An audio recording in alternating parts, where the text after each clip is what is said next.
नमस्कार, स्वागत है आप दर्शकों का। आप देख रहे हैं न्यूज़ 18 का डिजिटल प्लेटफॉर्म। मैं हूं आपके साथ रजनी चौबे। ईरान, इजरायल और अमेरिका के बीच चल रहे युद्ध को लगभग 1 महीने से ज़्यादा का वक्त हो चुका है और ईरान ने अमेरिका के कई फाइटर जेट को मार गिराया था। इस बीच एक बड़ी खबर निकलकर सामने आ रही है। ये खबर हैरान करने वाली है और इसे ईरान के लिए भी एक झटका कहा जा सकता है।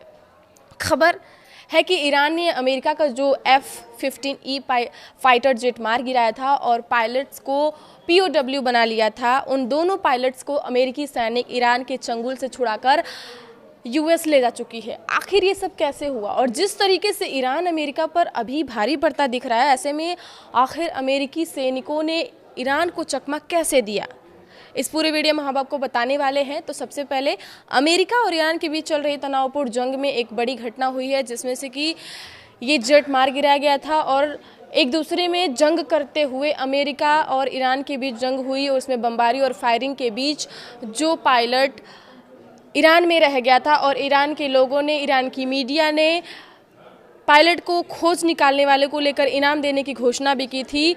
इस जेट में 2 क्रू मेंबर थे और एक पायलट और एक दूसरा वेपन सिस्टम ऑफिसर। दोनों ने समय रहते पैराशूट से कूदकर अपनी जान बचाई, लेकिन वे ईरानी इलाके में उतर गए। जैसे ही जेट गिरने की खबर मिली, अमेरिकी सेना ने तुरंत रेस्क्यू ऑपरेशन शुरू कर दिया। खास कमांडो टीम और हेलीकॉप्टर जल्दी से उस इलाके की तरफ रवाना हो गए। ईरानी सेना और लोकल लोग भी पायलटों को ढूंढ रहे थे। ईरान की तरफ से ये भी कहा गया था कि जो भी अमेरिकी पायलट को पकड़ कर लाएगा उसे अच्छा इनाम मिलेगा और ये जानकारी मीडिया के द्वारा पूरे ईरान में फैलाई गई थी। माहौल बहुत खतरनाक हो गया था। रेस्क्यू के दौरान दोनों तरफ से भारी गोलाबारी शुरू हो गई। अमेरिकी हेलीकॉप्टर नीचे उतर रहे थे तो ईरानी सैनिकों और लोकल मिलिशिया यानी स्थानीय सेना ने उन पर फायरिंग शुरू कर दी थी। इससे पहले पायलट की जो मां थी, उनका एक भावुक अपील भी सामने आया था ईरान को लेकर के, जिसमें से ईरान ने ये कहा था कि ट्रंप के पास पायलट के रहने से अच्छा है कि पायलट हमारे पास ज़्यादा महफूज है, सुरक्षित है। तो हेलीकॉप्टर पर छोटे हथियारों से गोलीबारी हुई। कुछ अमेरिकी सैनिक घायल भी हुए, लेकिन हेलीकॉप्टर सुरक्षित वापस लौट आए। अमेरिकी कमांडोज ने तेज़ी से एक्शन लिया और दोनों पायलट्स को ढूंढ निकाला। इसके बाद उन्होंने दोनों पायलट्स को उसे सुरक्षित निकालकर अपने साथ अमेरिका ले जा चुके हैं।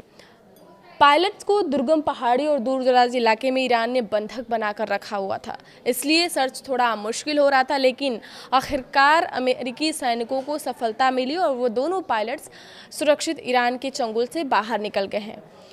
वहीं कुछ रिपोर्ट्स में ये भी कहा गया है कि इस ऑपरेशंस के दौरान अमेरिकी सैनिकों और ईरानी फोर्सेस के बीच सीधा सामना भी हुआ है। दोनों तरफ से फायरिंग हुई है, बमबारी हुई है, लेकिन अमेरिकी कमांडोज ने अपने मिशन को कामयाब बनाया है और दोनों पायलट्स को बचा ले गए। इसी बीच ये खबर भी सामने आ रही है कि ट्रंप ने अल्टीमेटम दिया है ईरान को कि अब तक ईरान को दिया हुआ 10 दिन का समय लगभग खत्म होने वाला है और ये पहली बार है कि जब अमेरिका फाइटर जेट दुश्मन की ज़मीन पर गिराया गया हो और अमेरिका और इजरायल पहले से ही ईरान पर हमले कर रहे हैं और ईरान जवाबी कार्रवाई कर रहा है।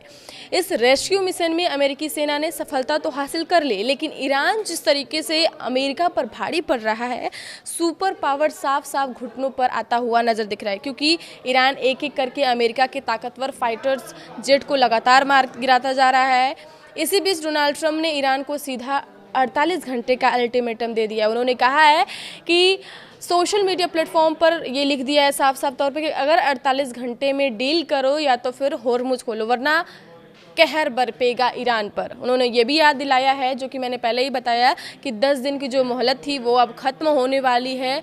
वहीं सबसे दिलचस्प बात यह भी है कि कुछ दिन पहले तक ट्रंप खुद कह रहे थे कि बातचीत अच्छी चल रही है और ईरान के कहने पर उन्होंने हमले रोक दिए थे, लेकिन पर अचानक उनका रुख फिर सख्त हो गया है। इससे साफ है कि बातचीत और जंग दोनों एक साथ चल रहे हैं, लेकिन किसी भी पक्ष को दूसरे पक्ष भरोसा नहीं है। ट्रंप के अल्टीमेटम के जवाब में ईरान ने भी बेहद सख्त लहजा अपनाया है। ईरान के सैन्य प्रवक्ता ने कहा है कि अगर हमारे पुल, बिजली संयंत्र या ऊर्जा ठिकानों पर हमला हुआ तो हम अमेरिका और उसके सहयोगियों को पहले से ज़्यादा तबाह करेंगे। यानी साफ है कि अब कोई भी हमला सीधे बड़े युद्ध को और भड़का सकता है। तो क्या 48 घंटे में बड़ा युद्ध छिड़ने वाला है देश दुनिया में? आगे की खबरों के लिए आप देखते रहिए न्यूज़ 18 का डिजिटल प्लेटफॉर्म। धन्यवाद।